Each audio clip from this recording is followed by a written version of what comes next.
Bonjour à toutes, bonjour à tous, bienvenue dans cette nouvelle vidéo de retour. Ça fait un petit peu plus de 3 semaines que j'étais absente sur les réseaux sociaux. J'en avais plus ou moins vaguement expliqué la raison dans la vidéo du saut quantique. Me revoici après ces 3 semaines de lâcher prise et j'en profite pour vous dire merci pour les messages que j'ai reçus.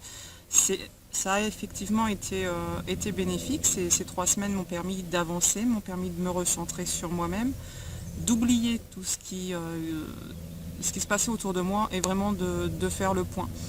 Alors je vous remercie avant tout d'être là, d'être toujours présent, d'être encore là plus nombreux que quand je suis partie, que quand j'ai fait ma vidéo sur le saut quantique et plus nombreux qu'il y a 3 semaines. Donc bienvenue aux nouveaux qui me suivent désormais. N'hésitez pas à vous abonner, à liker, à partager les vidéos. Si bien entendu ça vous parle, si vous avez aimé, si vous les avez partagés, c'est toujours ça fait plaisir. Et je vais en profiter pour faire la passe, faire le pont. Est-ce que le saut quantique permet de lâcher prise? Est-ce que le lâcher prise permet le saut quantique?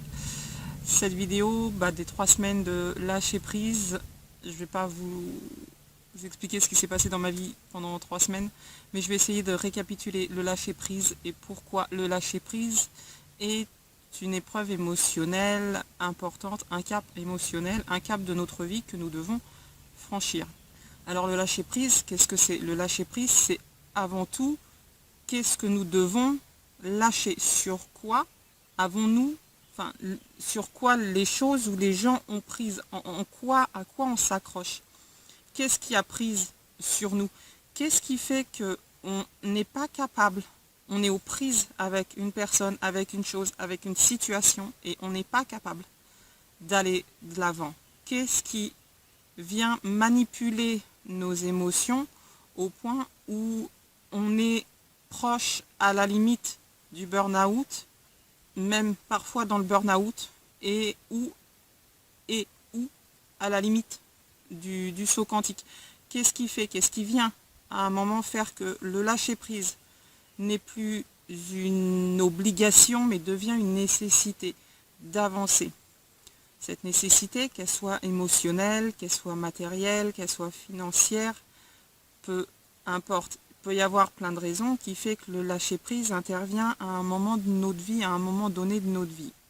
Alors c'est vrai que c'est souvent dans les ruptures où on va s'entendre dire « mais lâche-prise, c'est fini ».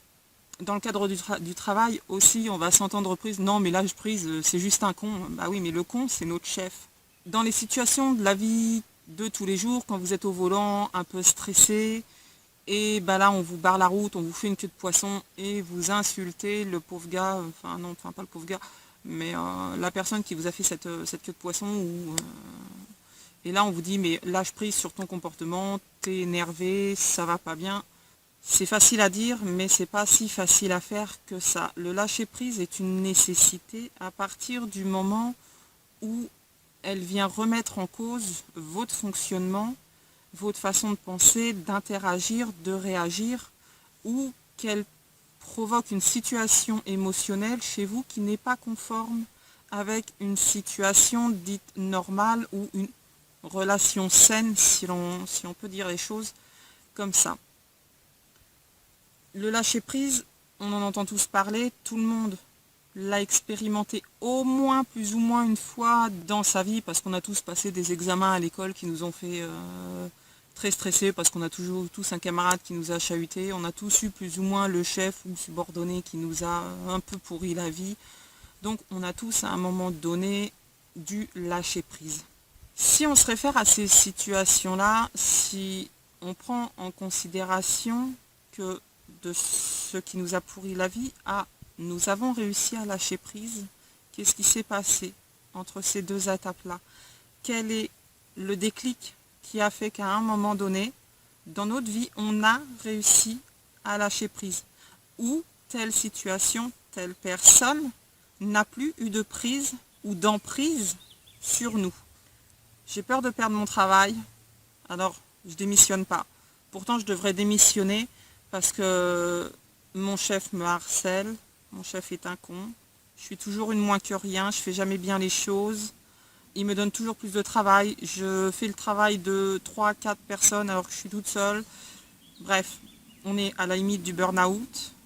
On est seul quelque part face à une situation qu'on ne sait pas gérer, qu'on ne peut plus gérer. Et on a deux solutions, lâcher prise ou finir en burn-out. Le burn-out, beaucoup l'ont expérimenté. Et pourquoi on lâcherait prise plutôt que d'aller au burn-out? C'est une question qui soulève beaucoup d'interrogations, qui soulève d'autres questions, mais qui met aussi en avant des évidences. Pourquoi on lâcherait prise? On lâcherait prise pour notre santé mentale, pour notre bien-être. Pourquoi on ne lâche pas prise? Parce que si on démissionne, on n'a plus de salaire.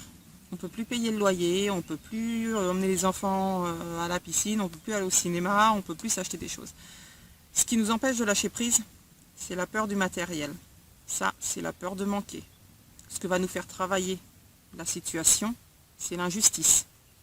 Blessure d'injustice, le lâcher prise va nous obliger à nous recentrer sur nous-mêmes. Ok, c'est injuste, mais on n'est pas dans l'obligation d'accepter ça. On a la possibilité de démissionner. Qu'est-ce que démissionner? Ça engendre perte de salaire, perte des revenus dans le foyer, perte matérielle. Alors la question est, ou plutôt qu'est-ce qu'on doit lâcher prise? Sur quoi on doit lâcher prise? Sur le travail ou sur notre confort de vie, sur la situation que ce lâcher prise va entraîner? Avant de lâcher prise, vous devez vraiment être capable de différencier, d'analyser ce qui vous empêche de lâcher prise. C'est vraiment ça qui vous empêche de lâcher prise. Ce petit truc, ce petit détail qui fait que vous n'avez pas forcément bien analysé, que vous n'avez pas forcément vu, mais qui est une évidence. On vous met devant ou face à une situation que vous n'êtes plus capable de gérer, il faut lâcher prise. Pourquoi vous ne lâchez pas prise? Parce que c'est pas parce que votre chef c'est un con que vous lâchez pas prise, c'est parce que derrière ce lâcher prise, il y a des conséquences. Et c'est sur les conséquences que vous devez travailler pour pouvoir lâcher prise en toute sérénité et surtout accéder à un lâcher prise qui ne va pas vous pourrir la vie derrière. Un lâcher prise qui est réellement bénéfique, qui est réellement une réelle prise de conscience et que ce lâcher prise vous amène à d'autres opportunités, à d'autres ouvertures et à d'autres chemins, parce que c'est à ça que le lâcher prise doit servir. Pareil dans les relations amoureuses, les personnes qui ont été quittées et qui pourrissent la vie à la personne qui les a quittées, parce que pour elles c'est pas normal, parce que ces personnes-là ne voient le bonheur qu'au travers l'autre. On va déceler de la possession, peur de l'abandon, peur du rejet. Là on est en plein dedans, on va travailler ces blessures-là et on ne va pas lâcher prise parce qu'on est obsédé par l'autre. L'autre devient objet de prise, objet de possession et on va se raccrocher à un vécu qui est peut-être pas forcément génial à la base. Si l'autre est parti, c'est qu'il y avait forcément des soucis, des problèmes. Et ce vécu, il n'est pas forcément génial à la base. Mais on se raccroche à ça parce qu'on connaît ça. Et si on lâche prise, si on laisse l'autre partir, on va perdre l'amour d'une personne. On va perdre tout ce qu'on faisait avec cette personne.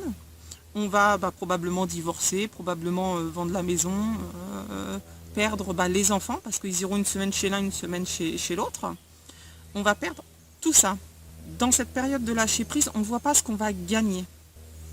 Alors, peut-être qu'en mettant noir et blanc sur une feuille, qu'est-ce que m'apporterait si je laisse mon compagnon partir? Qu'est-ce que m'apporterait si je change de travail? Qu'est-ce que m'apporterait si je déménage à 100, 200 à l'autre bout du monde? Peser le pour et le contre. Le lâcher prise, c'est vraiment une réelle prise de conscience sentimentale.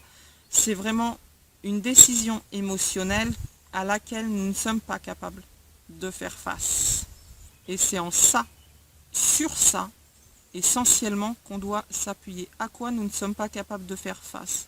Nous ne sommes pas capables de faire face au célibat. Nous ne sommes pas capables de faire face au fait que nous soyons sans emploi, parce que ça va créer une peur chez nous. Peur du manque parce qu'on n'aura plus de salaire, peur du manque affectif parce qu'on n'aura plus de compagnon ou de compagne avec nous. Le lâcher-prise répond, ou du moins la prise, tant que vous ne lâchez pas prise, tant que vous êtes en prise, ça répond à un besoin émotionnel. Pour lâcher prise, vous ne devez pas laisser partir ce qui n'est plus. Vous devez travailler justement sur pourquoi vous n'êtes aujourd'hui, là, à l'heure actuelle, pas capable de laisser partir ce qui n'est plus. Et au fur et à mesure du chemin, au fur et à mesure où vous avancerez dans ce travail, vous verrez que le lâcher-prise se fera tout seul.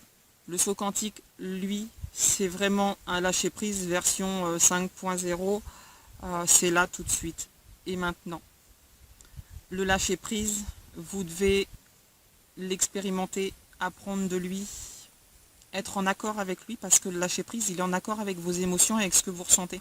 Donc il ne faut pas avoir peur d'être en accord avec lui et de reconnaître que là, je suis encore en prise avec cette personne, je suis encore en prise avec cette situation, je suis encore en prise avec, je ne sais pas, avec les choses, les personnes, les actions avec lesquelles vous êtes encore en prise.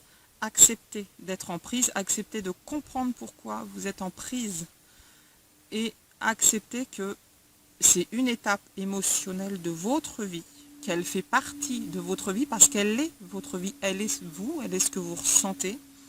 Et c'est en mettant des mots sur ce que vous êtes vous, sur ce que vous ressentez, que vous allez pouvoir analyser le lâcher-prise. Ok, il m'a quitté, ça répond à un besoin d'être avec quelqu'un parce que je me sens rejetée, je me sens abandonnée. Pourquoi? Pareil pour le travail. Pourquoi j'ai peur de démissionner? Parce que j'ai peur de manquer. Qu'est-ce qui a manqué dans ma vie? Pourquoi j'ai tant peur de manquer? Courte vidéo, j'espère qu'elle vous aura plu, qu'elle vous aura un petit peu éclairé sur ma notion, ma vision, à moi en tout cas, du lâcher-prise. J'espère que ça vous aidera, vous, à prendre conscience que le lâcher-prise, c'est pas une fatalité, c'est vraiment une bénédiction qui nous permet d'avancer, qui nous permet de guérir nos blessures et vraiment d'emprunter un nouveau chemin plus serein. Je vous remercie encore une fois d'être toujours là à l'écoute. Continuez à vous abonner, à partager les vidéos. Ciao, bye bye. Belles énergies, belles âmes. À la prochaine.